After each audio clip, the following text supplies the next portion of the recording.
Alright guys, it's super early in the morning out here. I want to say it's about 6:15. I gotta leave for work here in a few minutes, so I just threw some clothes on to come out and let our chickens out. Now, you can tell, well, I guess I can't see it from here, but I could tell a second ago from the light outside just how dark it is. So, sorry that you guys are gonna have some trouble seeing. There you guys go.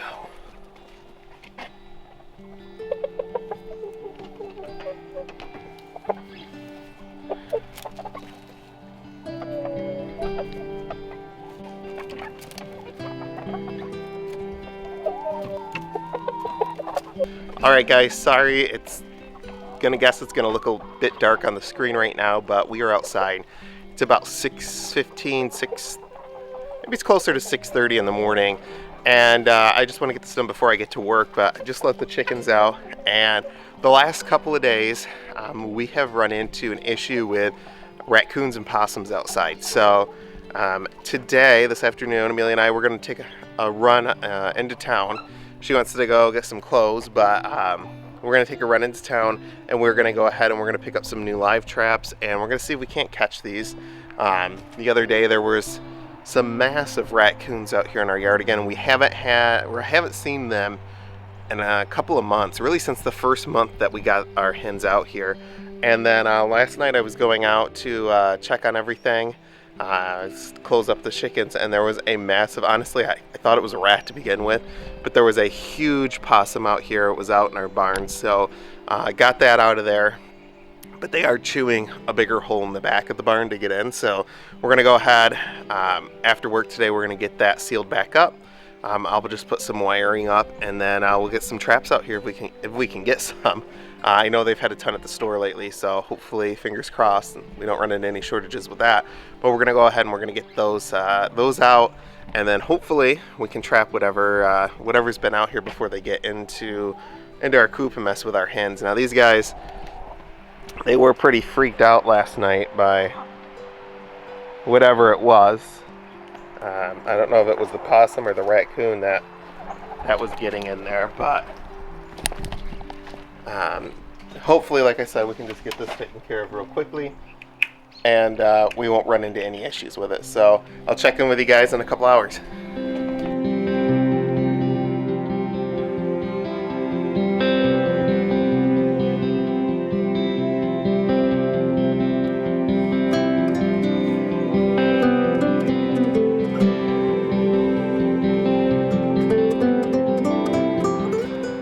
Alright, well tonight is a late night vlog because, well, we just got out here pretty late, and so far pretty much everything's done except for the animals need food, water, and I gotta lock up the chicken coop, making sure that's all done. Unfortunately, another day has passed and I still do not have the chicken run door, the automatic door, fixed yet. I'm really kicking myself that we haven't gotten to that, but we've just had so much going on with our family the last week that it has been incredibly hard to find any time to get really anything extra done. But I did want to go through and do that. I have not checked the greenhouse today. I'm still doing daily checks on that. We again experienced a pretty heavy rainstorm last night, and then we did have some pretty moderate rain throughout today. So with that said, that rain passed. We had kind of some windier conditions, probably the most windy that we've had since it's been up. Concrete up here is dried off around the house. The grass is for the most part dry. I think it quit raining about 5 hours ago, so I do want to go out there. When we've had rain like that, I've been going in checking the interior to see if there's any areas in there that are too wet. I know that there are some gaps and there is some water getting into some certain spots, but not the entire area. That's been doing great, so I'm glad there. But I am going to walk out and check that real quick, and while I do that, I'll tell you guys. It has been interesting the last couple of nights because we have had a very major issue with raccoons and possums out here. And I'll tell you what happened. A couple of nights ago, I got up in the middle of the night to use the bathroom. And as I was walking through the kitchen, I do like to walk out to our main bathroom just because, well, I like to look out here because I'm always paranoid that we're going to run into issues with raccoons. And while I was up using the bathroom, I came out and I noticed this raccoon. I don't know. I've just never seen a raccoon as big as this one. It must have been the size of a beach ball.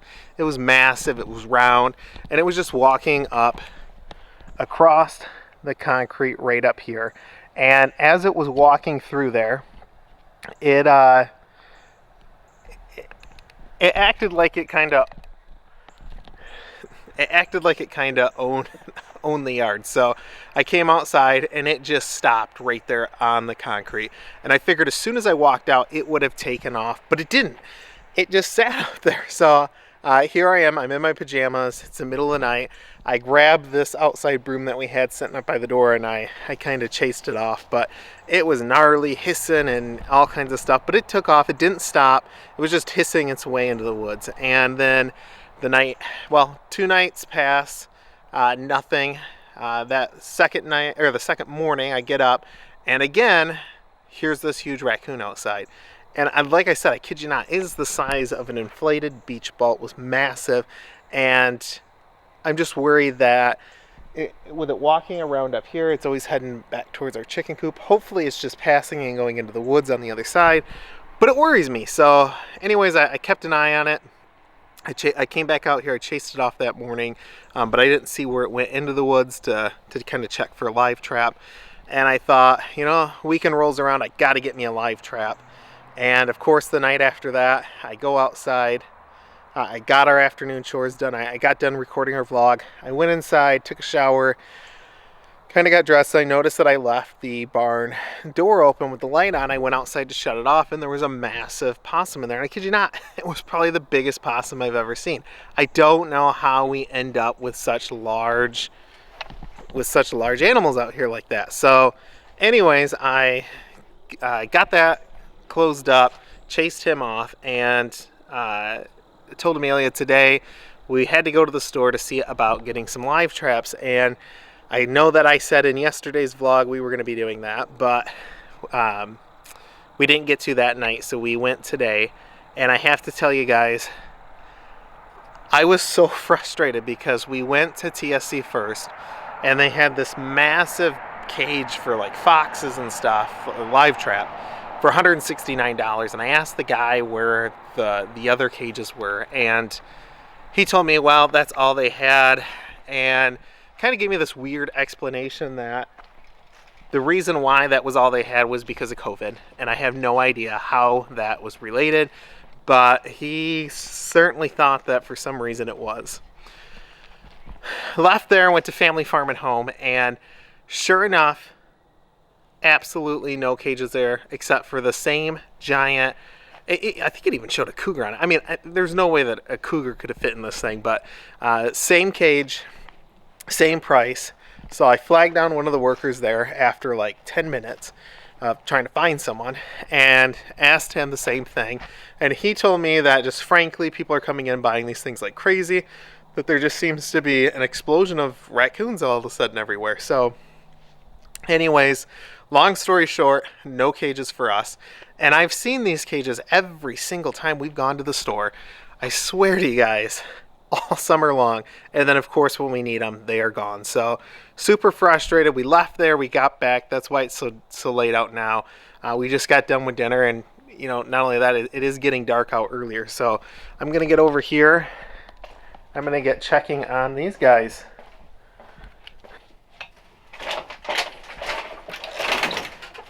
Hey guys, sorry to bother you so late. You wanna say hi? Girl's up there. Now, I've never noticed this before. Maybe you guys do. I'm going to tease her. This one right here, she always coops there. And if you look on her comb there is kind of yellow in some spots. I don't know if that's natural or not. I've never seen anything like that. She's the only one. I'm trying to figure... I can't remember what breed she is. I'd have to look it up. But these guys do need feed, so I'm going to run over. I'm going to get that real quick. And let's check you guys out. Are you good, or do you need feed? You are good. The girls got you. You got water. You got feed. Amelia's been doing really great. They got enough water to last them until morning. Alright, let's get them some feed.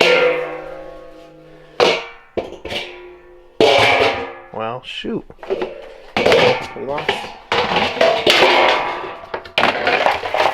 Well, I'm making all kinds of racket. They didn't need a ton, but they will need some for tomorrow. Watch out, boy. Cats are trying to kill me. I'm sorry, guys. I'm sorry. Alright. Still no eggs with these guys, which is somewhat disappointing, but I did just find out that our rooster in here is mating with the female, so as we were just getting outside, they weren't quite in yet, and caught him doing that. Wild noise. Had not heard that yet. At least with these guys. I've heard it before, but not with these guys. Kind of freaked the kids out. Amelia was like, what are they doing? And I said, you know, I think they're just playing, but got to keep an eye on that. We are going to get him out of here. I did kind of have an opportunity to think it over, and at this point, I think what we are going to do is, I think we are going to butcher that rooster. So I'm kind of hoping at this point you guys can even see me, because it is so dark outside. Thankfully, we have this light here, but these guys over here, they have been doing really well. Yeah, I don't think you guys are gonna be able to see this, but again, they're molting really heavily too, so I know that's kind of what it's like for these guys in their stage of life. So I'm gonna go ahead. You guys couldn't see that, but I did get them filled up. They already had water. I did get that filled up with Amelia just before we ate dinner. And now that that's done, I'm going to go put this back, and I want to tell you guys one more thing. All right, well, I told you guys that there was something else that I wanted to talk to you guys about, and that's something that's really been concerning to me over the last couple of months. It's some things that I've shared in some other vlogs with you guys, but everyone who's watched our channel from the beginning has known that we started our homestead this year, and the first kind of major obstacle that we encountered after actually getting the house was getting seeds for our garden. Because we were new to the area, because we were moving not really a major distance, but enough that we didn't want to have seed starts already started and then trying to transport them, and we were moving on a really quick time frame.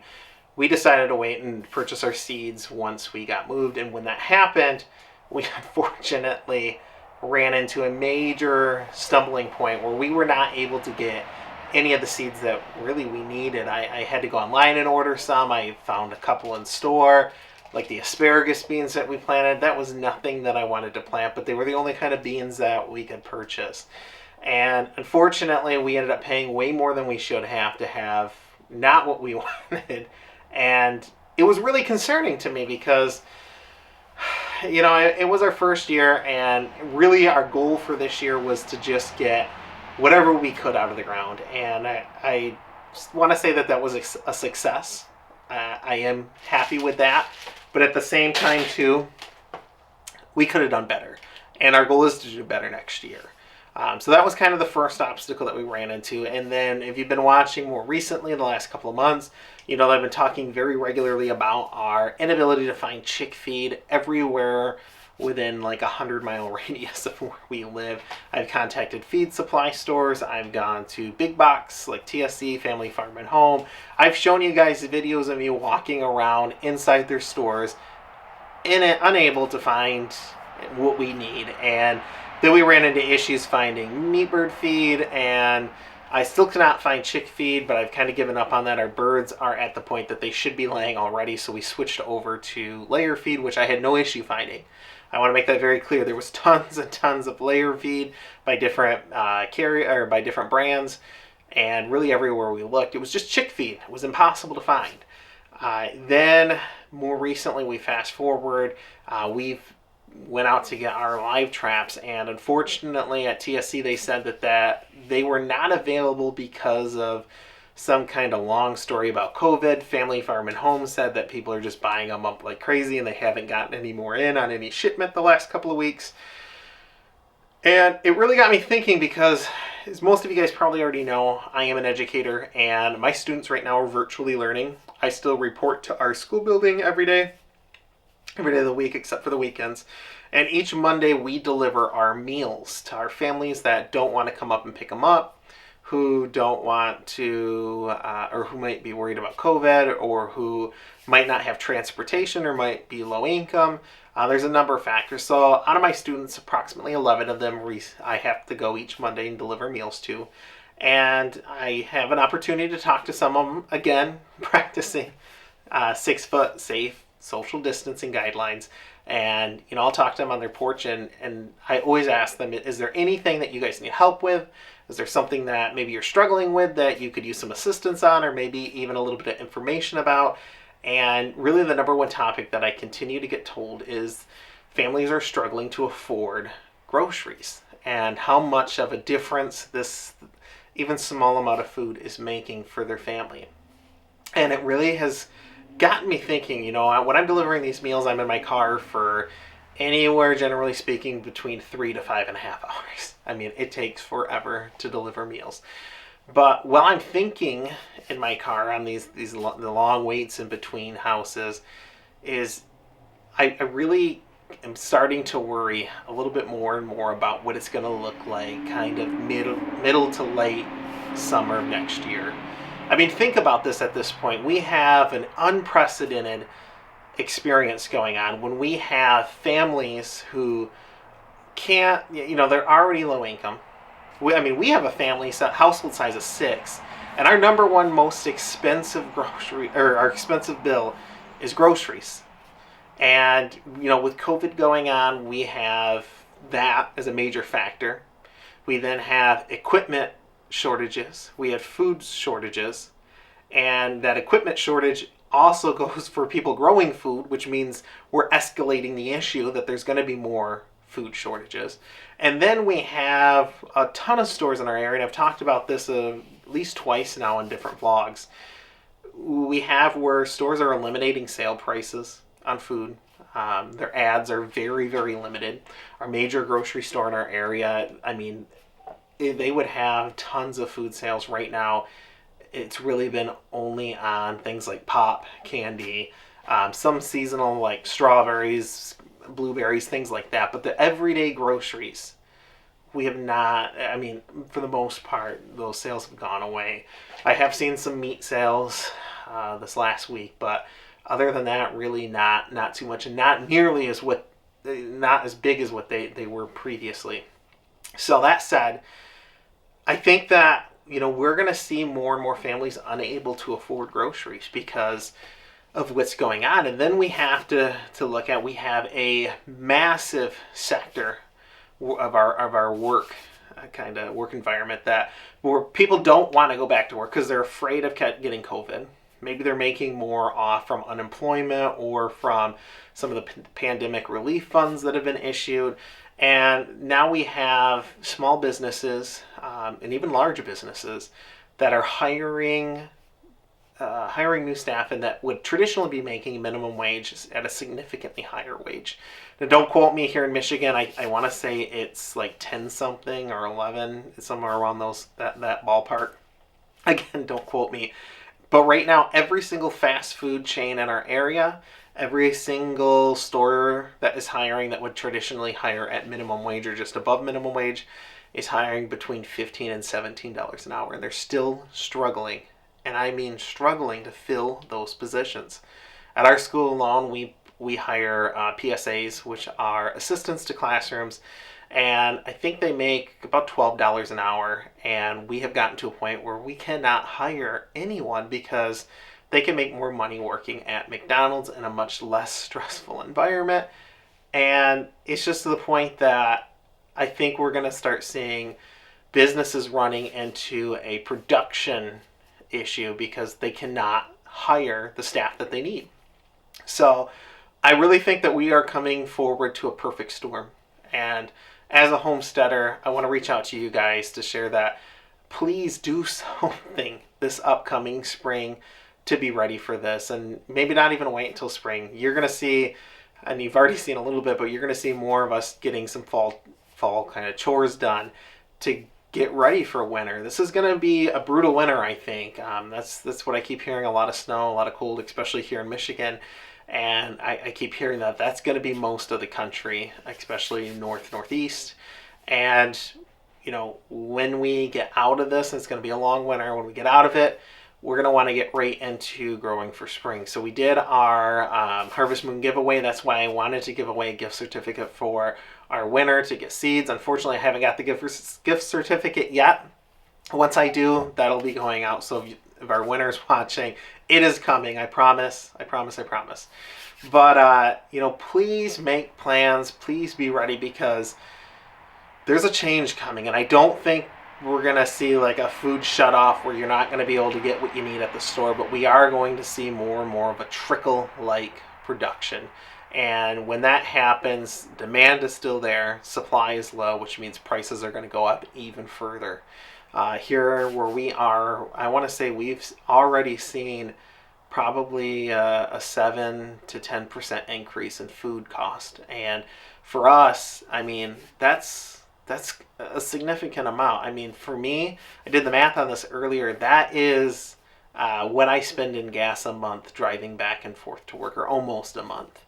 That's crazy to think about. And, you know, we're not poor, destitute by any means. And it really makes me worried about people that are on the lower socioeconomic bracket. So please, like I said, do something, even if it's just a small garden or, you know, some container plants, something, because, you know, I think we're going to run into more of an issue with people being able to afford groceries, being able to find the groceries that they want. Again, that product supply availability versus food availability. If farmers and growers can't get the equipment that they need, well, then they can't grow, or maybe not as much as what they used to be able to. And then you factor in that, you know, a lot of farms, especially around Michigan, are going under because of what's going on.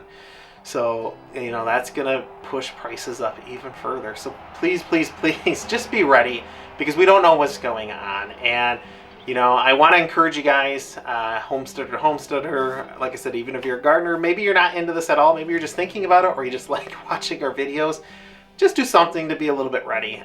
So I'm going to post in the comment, or in the description, my email address. I would love to see a picture of something you guys have done, you know, this last growing season, maybe even in the past, that you want to do again. And please email it to me.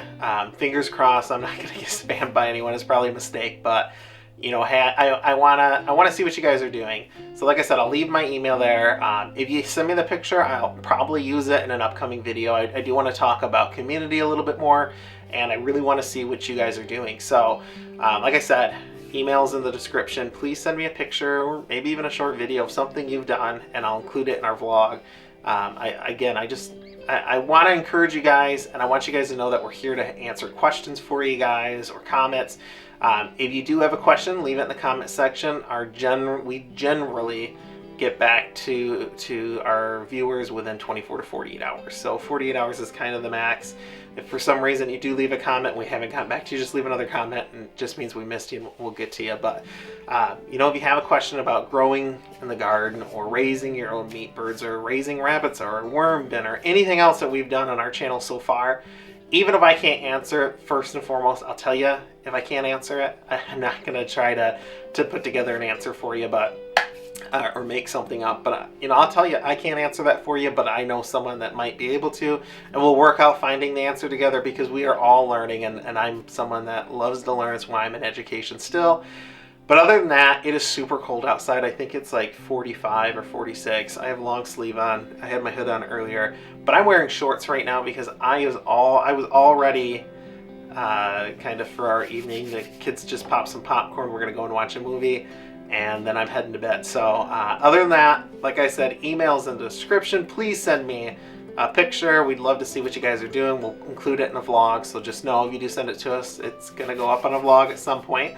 Other than that, though, guys, please kind of be mindful, think this through, kind of have a plan for winter and for spring. And other than that, you guys keep homesteading, and we'll see you next time.